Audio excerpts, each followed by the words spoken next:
જૂનાગઢ જિલ્લાના માંગરોળ તાલુકાના ચાખવા ગામમાં મતદાર યાદીમાં એસઆઈઆરની કામગીરી દરમિયાન વિવાદ સર્જાયો છે। અંદાજે 350 જેટલા મતદારોના નામો સામે વાંધા અરજીઓ આવતા ગામમાં હોબાળો મચ્યો છે। મોટી સંખ્યામાં મતાધિકાર છીનવાઈ જવાની ભીતિથી ગ્રામજનોએ મામલતદાર માંગરોળને લેખિત રજૂઆત કરી।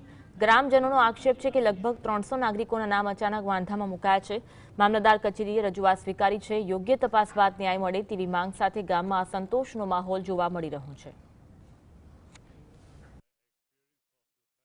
હાલમાં અમને ખબર પડી કે અમારા ગામમાંથી 300-350 મતદારનું નામ કમી કરવાનું અરજી આવેલી છે અને મામલતદારશ્રીને અમે જણાવ્યું કે અમારા ગામમાં આવું કૃત્ય થયેલ છે કે અમારા નામ મતદાર યાદીમાંથી કાઢી અને અમારી પાસેથી મતદાન કરવાનો અધિકાર છીનવાની કોશિશ કરવામાં આવેલી છે।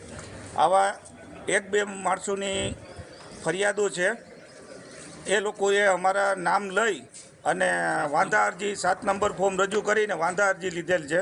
મામલતદાર સાહેબને અમે કીધેલું છે કે એવા માણસોને તાત્કાલિક ધોરણસર પકડી અને કાયદેસરની કાર્યવાહી